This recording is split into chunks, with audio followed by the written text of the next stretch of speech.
Assalamualaikum warahmatullahi wabarakatuh. Salam sejahtera untuk kita semua. Ketemu lagi dengan saya, Reda Okta Slipina, yang kali ini akan membahas atau menjelaskan tentang teknik pemeriksaan MRI brain atau MRI kepala. Mengapa sih perlu MRI pada jaringan otak? Apa sih keuntungan kita melakukan pemeriksaan MRI terhadap jaringan otak? Yang pertama, MRI itu dia mempunyai excellent contrast resolution, jadi dia mempunyai resolusi kontras yang sangat bagus. Yang kedua, non-ionizing radiation. MRI tidak menggunakan radiasi untuk menghasilkan suatu citra, dia menggunakan magnetik. Simple multiplanar visualization, visualisasi posterior fossa baik terhindar dari artefak. Di sini meminimalisir artefak. Multiple sclerosis mudah teridentifikasi, daerah anatomi yang paling kecil mudah dikenali, dapat pemeriksaan vaskular tanpa menggunakan media kontras. Dia bisa melakukan pemeriksaan vaskular tanpa menggunakan media kontras. Dia dapat mengakuisisi 3D atau 3 dimensi, karakteristik tisu lebih baik, dan dapat juga dengan magnetic resonansi spektroskopi. Lalu dia meningkatkan kemampuan dalam kegiatan bedah. Jadi keuntungan dilakukan MRI pada jaringan otak itu dia sangat berperan penting untuk mendiagnosa suatu penyakit yang kecil atau yang besar pada otak. Lalu di sini ada patologi dari brain pada pemeriksaan MRI.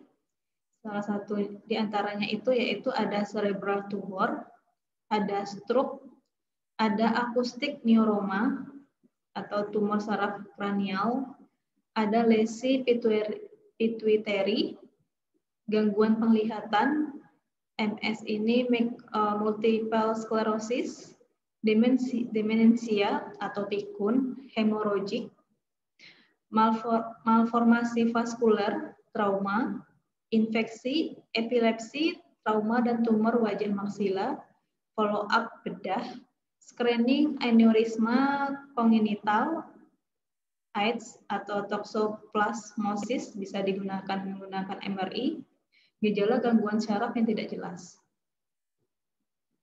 Nah, peralatan yang diperlukan, yang wajib diperlukan saat dilakukan MRI, yang pertama yaitu quadrant coil atau head coil.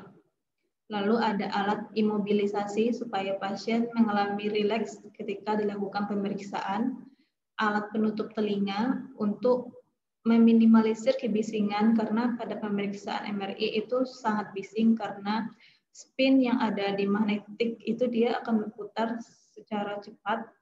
Lalu emergency buzzer, ketika pasien merasa tidak nyaman atau pasien merasa sesak nafas, pasien meminta untuk menekan tombol emergency. Lalu monitoring dan gating device jika perlu. Nah, ini merupakan salah satu head coil pada pemeriksaan MRI brain atau quadrature coil. Beda alat, beda bentuk dari head coil-nya. Nah, di sini persiapan pasien itu yang pertama pasien ganti baju dan melengkapi checklist yang disediakan. Checklist yang disediakan di sini itu seperti checklist pernah melakukan operasi implan, ada terdapat kawat gigi kah, atau pernah melakukan operasi pacu jantung. Nah, di situ ada listnya. Lalu pasien supine pada meja pemeriksaan dan meletakkan kepala di dalam coil. Lalu emergency buzzer diberikan kepada pasien dan dijelaskan kenapa harus digunakan. Jadi digunakan ketika saat pasien merasa tidak nyaman atau pasien mengalami sesak nafas atau mual. Lalu pasien dipasang alat penutup telinga, lalu cek head alignment dan posisi kepala di dalam coil. Pasien dimasukkan ke dalam bor magnet dengan daerah kepala berada pada isocenter. Pastikan pasien merasa nyaman dan aman karena kenyamanan pasien itu kunci utama suksesnya suatu pemeriksaan MRI. Karena pemeriksaan MRI sendiri itu memerlukan waktu yang sangat lama dan pasien yang dalam keadaan posisi tenang dan tidak bergerak. Lalu pintu ditutup rapat agar tidak ada interferensi radiofrekuensi. Nah, ini merupakan contoh metal detektor. Di screening dulu apakah di dalam tubuh pasien terdapat metal atau logam. Nah, di sini ada tips pada pemeriksaan MRI brain, yaitu tahap-tahap yang harus dilakukan pada saat ketika pasien sudah masuk dan kita sebagai radiografer harus ngapain. Yang pertama, kita pilih dulu sekuen yang paling penting. Jadi sekuen yang penting-penting dulu kita taruh di posisi di awal. Lalu FOV disesuaikan sesuai dengan daerah pemeriksaan agar tidak terjadi aliasing. Lalu upayakan menggunakan bidang scan MRI sama dengan CT scan karena pemeriksaan MRI tidak terlepas pada pemeriksaan lainnya. Gunakan GMN. GMN di sini yaitu gradient moment nulling, yaitu dia berfungsi untuk meminimalisir pergerakan. Jadi ketika daerah posterior fossa khususnya bila menggunakan media kontras. Dengan GMN akan menghilangi artefak karena pergerakan CSF. Jadi dia akan mengurangi pergerakan terhadap CSF atau cairan cerebral. Cek semua pre-saturation pada lokalizer sebelum mulai scanning. Berbicaralah pada pasien di antara jeda scanning supaya pasien tidak merasa takut atau merasa dia sendiri di ruangan tersebut. Diberikan label bila menggunakan media kontras. Nah, media kontras di sini digunakan bila ada indikasi seperti karsinoma, sarkoma, dan metastasis. Jadi kalau dengan klinis karsinoma, sarkoma, dan metastasis biasanya menggunakan media kontras. Digunakan bila curiga infeksi, mungkin digunakan pada dinamik sekuen seperti pada tumor pituitary juga bisa digunakan. Selalu menggunakan pembobotan T1. Jadi untuk media kontras itu menggunakan pembobotan T1. Nah, ini merupakan anatomi brain posisi sagital.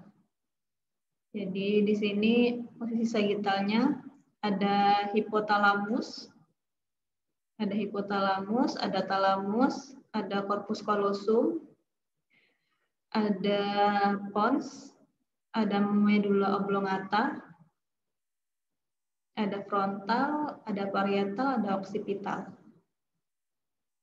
Ini anatomi brain secara aksial. Jadi ini potong anatominya. Ada cerebellum, ada spinal cord, ada cerebellum. Di sini ada ponsnya juga.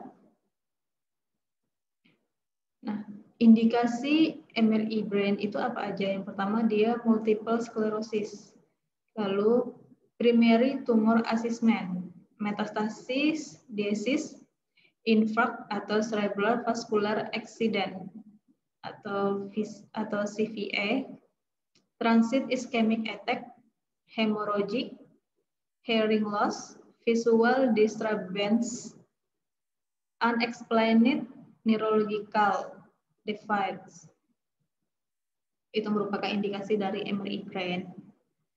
Lalu untuk posisi pasien supine kepala di dalam cowl, kepala diatur sehingga garis interpupillary paralel dengan meja pemeriksaan, dengan kepala diatur lurus. Pasien diposisikan sehingga longitudinal alignment light berada di middle line. Horizontal alignment light melalui tension. Pasien imobilisasi dengan strap dan bantalan yang tersedia, seperti gambar ini. Nah, jadi posisi pasien itu sebelum kita masukkan ke bor magnet, jadi alignment light-nya itu berada di antara glabella. Jadi di sini jadi yang ini longitudinal alignment light, yang ini horizontal alignment light. Jadi posisinya berada di sini ya. Jadi garis merahnya itu yang seperti tambah berada di posisi seperti gambar ini. Nah, ini check head alignment. Jadi ketika sudah kita hidupkan lampu indikatornya dan posisinya pas sesuai yang diinginkan, lalu pasien masuk ke bor magnet ke dalam. Nah, pasien masuk ke bor magnet dan isocenter berada di pertengahan. Nah, di sini saya menjelaskan tentang parameter umum dari MRI brain. Apa aja sih parameter umumnya? Yang pertama yaitu FOV. FOV-nya harus sesuai dengan area pemeriksaan. Lalu ada slack thickness 5 mm untuk brain dan 3 mm untuk cranial nerve dan pituitary. Slash gap-nya 0 sampai 0,5 mm. Banyaknya slash sesuai dengan area daerah yang di-scan. Lalu pre-saturation diperlukan untuk flow dan aliasing atau wrapping. Matriks rectangular bila memungkinkan 192 sampai 256. Fat saturation mungkin digunakan untuk jaringan tertentu dan bila menggunakan T2 fast spin echo. Magnetic resonance angiography MRA mungkin diperlukan untuk kasus-kasus tertentu. Spoiled gradient atau T1 mungkin diperlukan untuk hemorrhagic. Nah, di sini ada localizer. Jadi localizer ini untuk menentukan irisan yang akan kita iris bagian mana. Misalnya di sini ada 3 localizer yang sering digunakan. Ada sagittal middle line, ada coronal sekitar tinggi pituitary, ada axial atau transverse, atau mid lateral ventricle. Jadi ini localizernya untuk menentukan bagian yang akan kita iris. Nah, ini bidang scanning axial oblique. Jadi kalau kita mau mengambil axial, localizernya itu pada gambar sagittal. Nah, di sini medium slash atau gapnya 5 mili sampai 2,5 mili dari foramen magnum ke permukaan superior brain. Slash agak oblik diatur paralel dengan garis antara anterior ke posterior commissures. Untuk proton density diganti dengan flare biasanya. Sandband below inferior slice parallel to the slice. Jadi ini untuk axial oblique dengan spin echo atau fast spin echo, proton density, dan T2. Nah, ini contoh paralel aksialnya, ini parameternya. Jadi misalnya dia menggunakan T2 weighted dengan fast spin echo. Jadi untuk TR-nya 3.500 sampai 4.500, untuk time echo-nya 100 sampai 120, untuk slash thickness-nya 5 sampai 6 mili, slash gap-nya 20% of slash thickness 1 sampai 1,2 mm. Matriks yang digunakan 512, FOV 120 sampai 240 mm tergantung objek. Saturation slope-nya itu parallel to the slice, inferior to the most caudate slice, 50 sampai 80 mm. Nah, ini contoh yang paralel aksialnya yang T1 weighted dengan spin echo. Jadi TR-nya 450 sampai 600, TE-nya atau time echo-nya itu 12 sampai 25. Dan untuk proton density dia menggunakan TR 2000 sampai 3500, untuk TE-nya 15. Slack thickness-nya 5 sampai 6 mili. Slash gap-nya 20% of slash thickness 1 sampai 1,2 mm or faktor dengan or faktornya 1,2. Nah, ini hasil dari axial brain tersebut. Ini potongan axial brain-nya. Nah, kita masuk ke bidang scan koronal. Koronal itu potongan dari depan ke belakang. Tetap lokalizernya menggunakan lokalizer sagittal. Jadi ini jarak luas yang akan kita iris dari bagian depan sampai ke bagian belakang. Nah, jadi coronal spin echo atau fast spin echo proton density atau T2 itu dia medium slice atau gap 5 mili sampai 2,5 mili dari cerebellum hingga lobus frontalis. Jadi dari cerebellum hingga ke lobus frontalis untuk sagittal, untuk coronal. Posisi slice-nya tegak lurus terhadap garis yang menghubungkan genu dan sphenium corpus callosum. Jadi posisi slice-nya tegak lurus dengan garis yang menghubung genu dan di bagian hipokampusnya, bagian sini dia lurus. Nah, ini untuk contoh parameternya.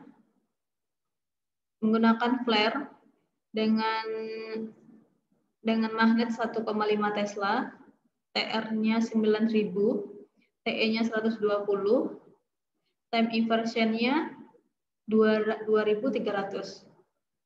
Ini misalnya kalau menggunakan magnet dengan kekuatan 1 sampai 0,5 Tesla dengan TR 5.000, TE 100, dan TI-nya 1.900. Untuk slack thickness-nya dia menggunakan 6 mili, slash gap-nya 20% of slash thickness 1,5 mili. Saturation slab-nya orthogonal to the slice, axial superior to the neck.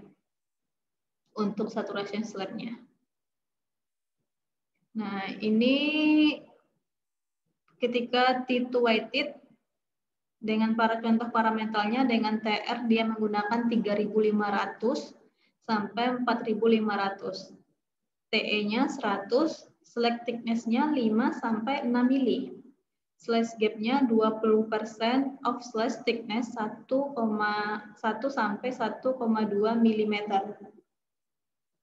Saturation slab-nya itu orthogonal to the slice atau axial superior to the neck or activate flow compensation. Aktivitas flow compensation-nya. Nah, ini contoh coronal brain.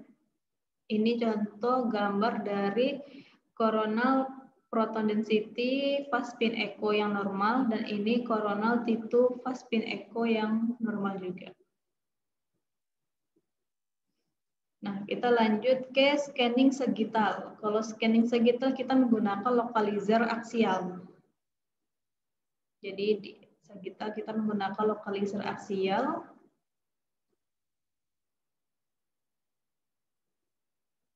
Dia medium slash atau gapnya 5 mili dan gapnya 2,5 mili. Dari temporal lobes yang kanan dan kiri, untuk FOV-nya 20 sampai 26 cm. Daerah dari pars parietal kanan hingga pars parietal kiri masuk ke dalam gambar. Nah, ini sagittal brain-nya, hasil dari sagittal brain-nya. Ini hipokampus di sini. Mulai dari sini, di sini ada sphenium. Ini bagian dari anatomi hipokampus, ini sphenium. Lalu ini body corpusnya, corpus callosumnya, bagian sini. Lalu ini genu dari corpus callosum. Lalu ini rostrum dari corpus callosum. Biasanya kalau untuk epilepsi, pemeriksaan epilepsi dia lebih memperlihatkan di area hipokampusnya. Hipokampusnya mengecil atau membesar. Nah, ini beberapa sekuen alternatif, sekuen tambahan atau untuk memantapkan itu klinisnya beneran itu atau enggak. Ada aksial atau oblik IR, itu sekuen ini bermanfaat untuk pediatric brain karena pada anak weight matter-nya belum melinasi secara sempurna, sehingga umur 5 tahun pada anak antara weight matter dan gray matter itu memiliki T1 relaxation time yang hampir sama, dan bila menggunakan SE-T1 contrast tidak maksimal. Makanya dia menggunakan axial oblique IR. Lalu ada axial oblique flare atau EP.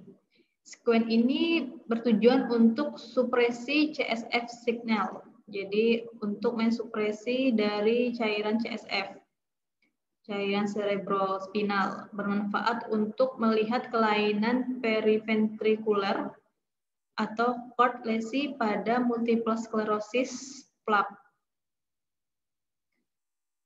Lalu ada axial oblique SE Vaspin Echo incoherent dengan GRE T1 untuk pemeriksaan pre dan post kontras media untuk asesmen tumor.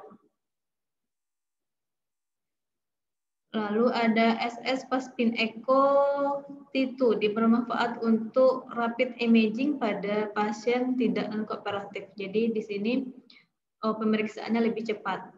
Lalu ada axial 3D incoherent GRE gradient echo T1 bermanfaat untuk menunjukkan struktur yang sangat kecil di dalam brain. Lalu ada axial oblique gradient echo atau EPI T1 dan T2 atau T2. Karena sensitif terhadap magnetic susceptibility, sekuen ini bermanfaat untuk menunjukkan hemorrhagic yang lebih baik daripada SE dan FSE. Jadi menggunakan gradient echo dan EPI, dia lebih baik menunjukkan kelainan hemorrhagic dibandingkan sekuen SE atau FSE. Lalu ada axial oblique SE atau magnetization transfer. Jadi magnetization transfer ini bermanfaat untuk visualisasi lesi pada metastasis. Karena dengan MT atau magnetization transfer, gram meter dan watt meter itu akan kehilangan 30 sampai 40 meter sehingga 40%, sehingga CNR antara lesi dan sekitarnya akan lebih baik. Jadi dia akan bisa lebih melihatkan metastase pada brain tersebut. Nah, ini patologinya. Jadi ini patologi tumornya tidak terlalu kelihatan kalau di sini tumor atau abses biasanya. Dan dengan menambahkan media kontras, tumornya akan lebih enhance. Di sini. Jadi kalau dia putih solid seperti ini, itu tumor. Lebih enhance ketika dimasukkan media kontras. Lalu di sini ada tumor, ada edema.